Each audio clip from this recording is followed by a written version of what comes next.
नमस्कार किसान भाइयों और बहनों। आप सुन रहे हैं कृषि आकाशवाणी और मैं हूं बीरेंद्र बुंदेली। विशेष कार्यक्रम में आप सभी किसान साथियों का स्वागत है। आज हम बात करेंगे बुंदेलखंड में चना और मसूर की बम्पर उत्पादन तकनीक का।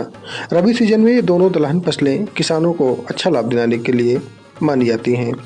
बुंदेलखंड की मिट्टी और जलवायु चना व मसूर के लिए वरदान साबित होती हैं। बुंदेलखंड की दोमट और काली मिट्टी चना व मसूर के लिए सर्वश्रेष्ठ मानी जाती हैं। रबी सीजन में ठंडा और शुष्क मौसम इन फसलों के गेंदन यानी पॉट फॉर्मेशन के लिए अनुकूल रहता है। यदि फसल के समय पर बुआई की जाए तो उत्पादन 15 से 20% तक बढ़ जाता है। वहीं बम्पर उत्पादन के लिए योग्य किस्में बहुत ही ज़रूरी होती हैं। अगर हम चना की बात करते हैं तो JG14 जो सूखा सहनशील होती है वह बुंदेलखंड में सर्वाधिक लोकप्रिय होती है। वहीं JG16 अधिक पैदावार व रोग प्रतिरोधी भी होती है। JG11 प्रारंभिक किस्म है, कम पानी में सफलता है।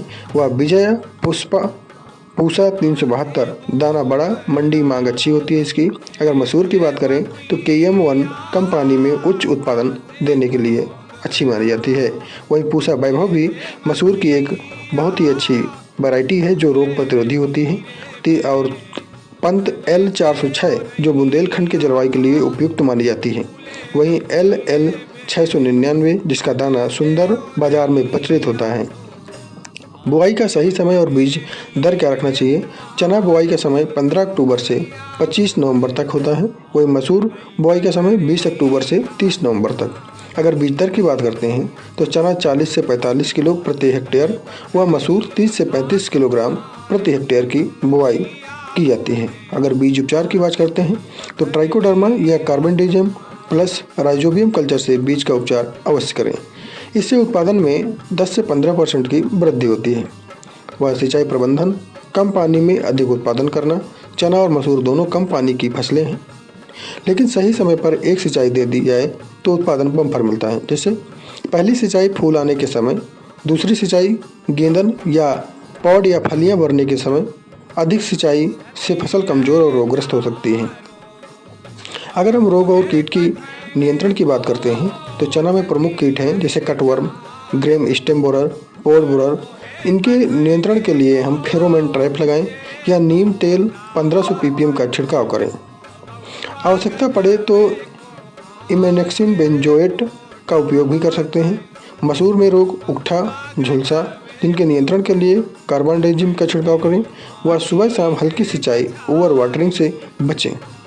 फसल कटाई और नुकसान और इससे लाभ सीधे दुगना होते हैं। चना व मसूर को 80 से 90% फलियां सूखने पर काटें। फसल को 4 से 5 दिन धूप में सुखाएं। भंडारण से पहले नमी 10 से 12% अवश्य रखें। हवा बंद नमी रोकने को HDP या जूट बैग में स्टोर करें। अगर बाजार भाव और ट्रेंडिंग संकेत की बात करें तो आगामी महीनों में चना के मध्यम बढ़त और मसूर में तेजी की संभावना है। प्रोसेसर और दाल मिलर्स द्वारा मांग तेज है इसकी, इसलिए इस बार का जो भाव होगा वो थोड़ा बढ़ के होगा। बम्पर उत्पादन करने वाले किसानों को अच्छी दाम मिलने की उम्मीद है। किसान भाइयों और बहनों, यह था आज का कृषि आकाशवाणी बुंदेलखंड कार्यक्रम। चना और मसूर की बम्पर उत्पादन विशेष। इन तकनीकों को अपनाएं और रबी सीजन में अपनी आय दोगुनी करें। हम फिर मिलेंगे नई कृषि जानकारी के साथ। धन्यवाद। जय किसान, जय बुंदेलखंड।